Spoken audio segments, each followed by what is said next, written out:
Kaya mundo matang nga pinipaigot mo nung sinong. Okay, so naalang ko i-share ninyo karon. Kining mahitungod sa gitawag ko pagpakatao sa Ginoo. Kada tuig, doon lang tayo gihimo nga Christmas na. Kunya, atong iskutan karon kining mahitungod sa pauna kong bag. Okay, kasi gamito ni Banco ba? January 6. Lagar ako, sir. Kira? Okay, ang Matthew chapter number 1. Ako nin i-share sa inyo, sa di pa mo padayon sa inyong mga activities. Akong i-explain ninyo unsay katuyoan nga si Kristo anong siya nagpakatao. Kundo kita na ibalo manginta nga sa gamay pa ta hangtod karon basta December atong dagan sa tumuto nga nagpakatao ang Ginoo. Pero sa tinud-anay lang wala na tao si Kristo sa Disyembre. Natao siya kay ang kalendaryo magod sa mga Hudyo o sa Roman calendar mo itong gamit, doon na rin 12 na bulan sa katuig. Pero sa Jewish, 13 months. So doon ay 13 sa bulan. So kung ato ning kanang isipon nga natawag ni si Kristo sa December 25, di mo kay 13 man itong kabulan ang ilahang gamit. Kunya kining ato 12 ra kabulan sa nakatuig. So kung di mong tanaw tayo, hindi lang ka anong sa agit ang taong Pinoy, pero ato lang basaw ng Bible nga naay Jesus nga nagpakatao. Ingon diri ang Matthew chapter 1 verse number 18. Kini akong i-share sa inyo. Ibalo ko nga nili lagi lutan yung dalungan paminaw kay ubo raman sa kayo ko magwalay na ito magkaulas ito nga bitaw. Ubo ra kini ko. Ito ng Bible ha sa verse 18. Mao kini ang kaagi sa pagpakatao ni Jesucristo. Ang iyang inahan nga si Maria. Yatong panahon na kitagda nga maminyo kamusi. Apan sa wala pa sila nagtipon, nagkamatikod si Maria nga sabak siya pinaagi sa gahom sa Espiritu Santo. 19. Si Jose nga iyang pamanhonon, tao nga matarong, dili buot nga maulawan siya kaniya si Maria tumanan sa tao o sa nagplano siya sa pagpagimbulan kaniya sa ilong. So aning panahon na di ay si Maria o si Jose engaged na sila. Kanabang ang Hudyo manggod ang ilang customary about sa imong ana kanabitaw minyo na sa una sa Pilipinas imong ana biya gihapon kanang mangagat mamalay o mapamalay mangagat kanang ang bana ang lalaki manto sa balay sa babae tabang pagkahoy kabog tubig pagkahapon mauli sa ilang balay. Di ba kagi mo na sa una karon lahi naman kay fix lang kadyo pagkay maniman nagawiyam na. Pero sa una imong tan-aw ayo ang ilang pagka-stricto about sa gitawag ko pagminyo. So aning panahon na si Jose o si Maria itin sila na magminyo. Unya kay nahitabo karon kay nagabantay man si Jose nga nagdako ang iyan sa iyahang mga saunon. Isang ikaw na po tingali ng lalaki, hindi na mag-up tingali nga desisyon na iyan na lang bulagan si Maria. Itanaw niya na wala pa po kahilamutan ni anong hidako ng biya. So muna ang una-una ni Jose sa verse 19. So nahitabo nila, nag-una-una sa biya na lang siya ni Maria. Hindi lang yan sa magayon ng pangasawa. Karon sa nag-una-una na si Maria as Jose nga bubulag na ni Maria. Dunay anghel sa Ginoo nagpakita niya. Ingon din sa verse number 19. Si Jose nga iyang pamanunon, tao nga matarong o dili buot nga maulawan niya si Maria tubangan sa kadaghan mga tao usa nagplano siya sa pagpakigulang kaniya sa Ginoo. Jose usa ka mataro nga tao. Ingon tag pinakabuutan diri sa isang puro malabuan si Jose. Buutan bisang buutan. O gitawag siya matarong tungod kay unsa yan manunggan iyang tuhan.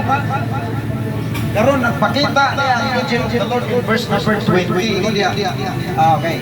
Naguna-una nga si Jose nga bulag na ni Maria. Di na kumudayo pangasawa ni nagpudhit isa sa mo ang kamilyon. Mapaganin ko kay kadung no sa nang hingako na mimpian niya. So verse 20 sa samtang naguna-una siya nini ipakita kaniya mo sa anghel sa Ginoo. Pinagi sa dakong lingon, Jose, kaliwat ni David, ayaw kahadlok sa pagpangasawa kang Maria, kay siya nagsabak pinagi sa gahong sa Espiritu Santo. Doon ay anghel sa Ginoo nagpakita sa iya. O niya, hiingon ang anghel nga ayaw kahadlok sa pagpangasawa ni Maria, kay ang iyang gibuntis lalang sa Espiritu Santo. Now karon pangutana, kung si Jose dili siya matarong, di siya mutuo sa sulti sa angel, sa gutaw. Saan na pagkabuntis kung wala na hilabin sa laki? Pero deklara sa pulong sa Diyos na si Jose matarong, tungod lagi ang iyang pagkamatinuohon. Diba, mutuo mo sa dili, kitatanan din na himugso sa kalibutan. Ang requirements para mahimugso ka sa kalibutan, kinahanglan ay sexual activities. Aron mahimugso ka, mutuo ka man nga sa wa pa ka mahimugso diri, doon ay ibuhat sa imong papa o mama. Muna requirements diri mahimugso ka sa kalibutan, basta na ay himungkon nga activities sa imong papa o mama. O so maunay na sa utok ni Jose nga nagduda gid siya nga si Maria nagbudhi, pero gisulti siya sa angel of the Lord nga oy ayaw pakigulang ni Maria kaya iyang gibuntis lalang sa Espiritu Santo. Now karon kung si Jose dili siya matarong, mutuo ka siya dili siya mutuo. Ngayon siya nga, oy, hilabtan ba? Mabuntis pa ng bayhana kung dili na sa hilabtan. Pero tungod kay siya, kay gilikilire sa pulong sa Ginoo, matarong siya, hintuo siya sa sulti sa angel. Mangutana ko niyo gato. Mutuo ba mo nga ang Bible pulong sa Dios? So kung mutuo ka nga pulong sa Ginoo, maniklarar ka nga parehas ka niyo siya, itawag matarong. Igani ka mutuo sa pulong sa Dios. Actually, ang tanang tao sa kalibutan, nahibalo sila nga ang Bible pulong sa Ginoo, pero dili mutuo. Dili mutuo. Tanang tao nahibalo ba ang Bible pulong sa Ginoo, dili ba tanang tao mutuo? Igurang masayo. Now, karon. Pagsulti sa angel of the Lord, gitagaan pa yun sa kumplito nga detalye, dili lang kay nagsulti ang angel of the Lord ni Jose nga ang iyang gibuntis lalang sa Espiritu Santo. Gitagaan pa yun siya og ngalan, matupan niya magsabak siya batang lalaki nganli siya Jesus kay luwason niya ang iyang katawan gikan sa ilang mga kasalanan. Kumplito sa panahon ni Jose, wala pa yung ultrasound. Wala pa yung ultrasound, kanang ultrasound di ba karon lamang na nga ang bata na stiyan makita na oy lalaki mali nagkakilid man siya, pero sa panahon ni Jose o ni Maria wala yung ultrasound, pero ang info nga gihatag sa angel of the Lord niya kumplito. Ingon ang angel of the Lord nga magsabak siya batang lalaki, usay anak ni Jose lalaki ani Maria. Unya hinatlan sa Jesus atong pa wala pa gani na rehistro ang ngalan ni nahibalo na siya usay pangalan sa bata. Ikita karon kay pagpuntis diya sa kung lalaki ni hinganlan ta ni og si Junior.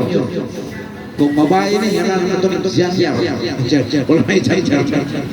So naanay plano-plano mga ngalan, pero ani nga time ang ngalan ni sa gibuntis ni Maria ang angel of the Lord.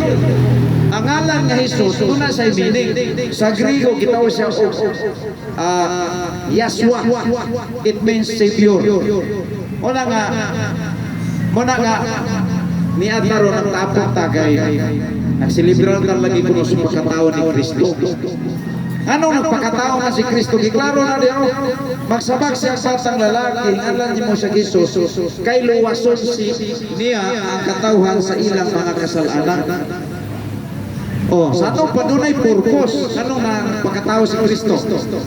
Kay luwason niya ang mga katao sa ilang mga kasalanan. Sa ito pa, kay tao man ka, apil ka ni dili. Oh, muna nindot kayo. Nga nahipalo ka nga, uy, naaman din nagpagkamatay sa atong dapit.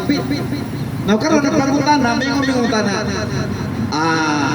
Buwan lang, magbuhat patag maayo para maluwas. Now, asa na may role ni Kristo sa isang dapit, anak? Umingon ka nga magbuhat patag maayo para maluwas ka. Sa ato pa, ikaw na din ang manuluwas karon. Ipadapin mo si Kristo. Sa inyong tanaw, tinuod o sabi na saktuhan na, si Kristo ang manuluwas o ikaw ang manuluwas? Si Kristo ang manuluwas. Muna'y nakita na ito din magsabak sa batang lalaki ngani sa Jesus kay luwason niya ang ilang katawan gikan sa ilang kasalanan kisay muluwas sa ato mga sala si Kristo. Dili na ikaw, dili na ikaw, dili na ako, dili na may nga luwas na pinaagi sa simba. Pangutan na makaluwas ba ang simba? Makaluwas ang simba kay hagpay na ka nang amaas na balik-balik sa simba. Naitawad ko sa amo, silingan na mo ba? Buntag sayo, simba, pagkahapon simba. Nya ako siya gipangutan na. Luwas na ka, naluwas na manang mo simba ka, simba ko para maluwas. Nya nagsimba na ka sa unang simba na ko. Nya naluwas na ka sa ay wala oy. Kadako pang gamay ana nga nangamaas sa balik-balik sa iyahan. Kay magsimbaw niya o maluwas. Kanong dili man yun na sigurado di man na mao. Di na makaluwas ang imong simba oy. Kisa may gisultin diri nga makaluwas, di ba? Angel of the Lord, di ba? Kisa gani si Kristo. O klaro kaya kaya pwede nga ilugan nimo katungdanan si Kristo kay ikaw may luwas wa man sa Biblia. 21 mga anak sa batang lalaki ng Angel of the Lord. Paghanda nimo sa Jesus kay luwason niya ang ilang katawan gikan sa ilang mga sala. Ang muluwas nimo, muluwas na ko si Kristo. Kaya di man ka makaluwas. Panawar ito mga naong makasasala kayo. Di ba? Nakita ang bigban dito, pwede na nakasulting laway, pwede na nakapanaway.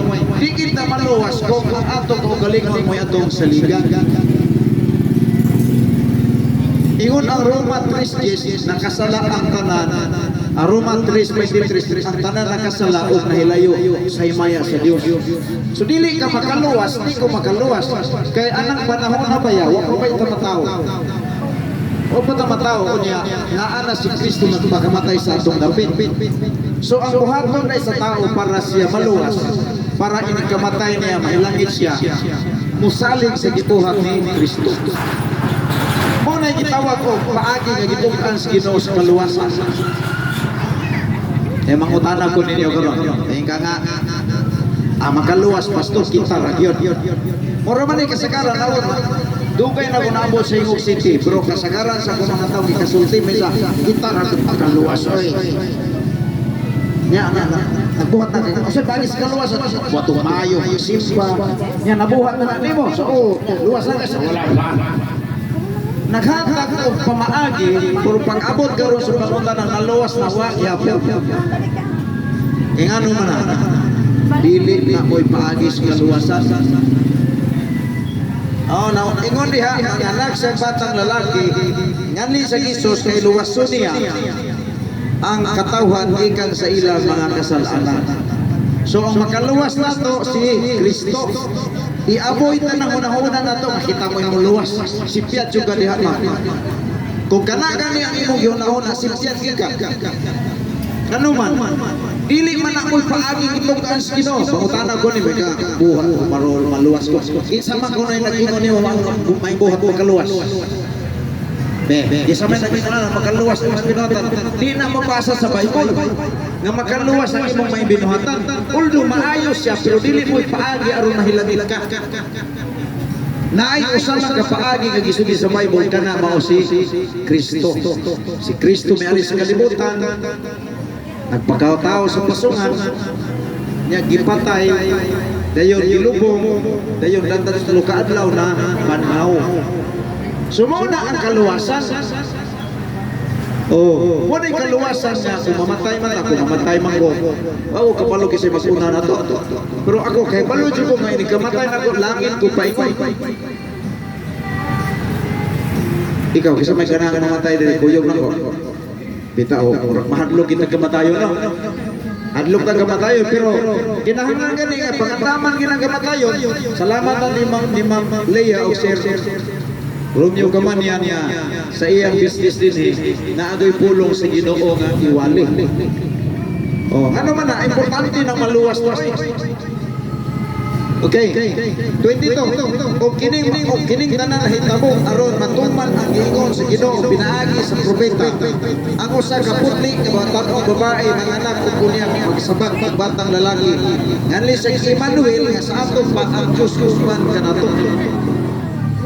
So kini di ay nahitabo dahil sa kinabuhi ni Maria gisigutan na ni dito sa Isaiah 7:14 nga ang babae nga wala mahilabig lalaki magbabuntis ug batang lalaki rin kanang bataa ko na mutubo na mao day na imuluwas sa mga sala sa mga tao. Oh, mo na wild ambak na ang mga rices. Okay. So makita nato nga si Kristo maugid ang makaluwas. Model sa nagpalansang sa cross si Kristo kay pagluwas nimo kung ako. Oh, hinungdungan na ito kayo, namatay si Kristo 33 AD. Wala pa man tamatawan ang higayon. Diba? Wala pa. Pero ngano nagpakamatay siya para sa atong mga sala. Na kung gusto kang maluwas, isa may gusto mo atong langit diri. Ikaw. Isa'y gusto mo andog langit diri. Ay mo kadlo. Ikaw, isa'y gusto mo andog langit. Kay kinir pa pag-andog langit, pareha ra po ning muhimo kag desisyon ba. Himo kag desisyon nga. Kini atong kinabuhi diri karon, mura ni siya o kuan, mura ni siya biyahe. Oh, ingon si Kristo Juan 3:16. Kay gumapagayo sa Dios ang kalibutan. Tungod niya na iyang ihatag ang iyang buktong anak aron ang tanan nga musalig kaniya. Dili laglag. Unsa may buhaton sa tao gani para dili si malaglag?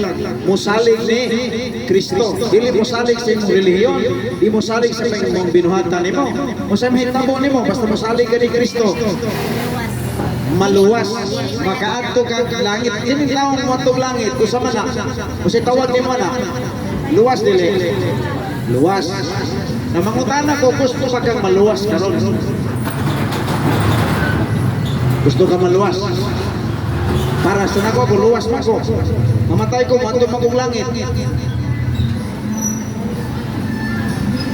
kabantay mo kining biyahe na to para kini atong pagpuyo sa kalibutan. Mura ni sa biyahe. Kung musakay kang bus, ma'am, gusto ka matuog Cagayan de Oro, usa may sakyan ni bus? Lipunan. Unya nag-signboard og Cagayan. Naapalang ka diya sa bus, kaya palo na ka moabot kag Cagayan. Kaya imong gisakyan nga bus, nag-signboard og Cagayan. Napaka sa bus, napasadalan ng bus, nagdagan. Kaya pala na ka nga maabot na kang Cagayan. Ingon anak ko na karon, ayaw tugotin nga. Mupiyong yung mong mata sa kamatayon, tapos wala kang kaya pala asa ka ibutang kinigamatay ni mo. Umaghimo kang desisyon. Isa may mudawat diri ni Kristo, imong manuluwas. Siguro ang kayo, wapit ako malog, kinsa mag-una na to. Masig katapusan na nato ning kita, usa nato na ay mubiya ang kalibutan. Ikaw, madlo ka matay man. lagi. So kinahanglan mangandam gyud nato kasi yung sa Bible ang tanan nga mosalig kaniya di na malaglag. So sa buhaton sa tao mosalig ni Kristo. Kay si Kristo namatay sa cross aron ang imong sala bayaran. Di na ko magumundang ako dahil balik. Magdugo to sa lusiyong sa mata. Isa itong gusto mo dawat ng Kristo, mag-ampo sa bataan ng pag-ampo. Mahimo ba ninyo? Pero ingon ang Romans 6:20, pinagis mo ba ikaw magasulit nga si Jesus mong Ginoo o sa kinasikat sa mutuo ka, ikaw maluwas. Gusto ka maluwas, mag-ampo tas Ginoo. Close your eyes, not looking around. Let's pray. Sa bataan ng pag-ampo, Ginoo Jesus, salamat nga namatay ka sa krus aron pagbayad sa akong sala. Ginoong Hesus, dawaton ko ikaw nga akong personal nga manuluwas. Namatay ka sa krus aron pagluwas ka nako. Salamat sa kaluwasan nga akong nadawat karon sa ngalan ni Hesus. Amen.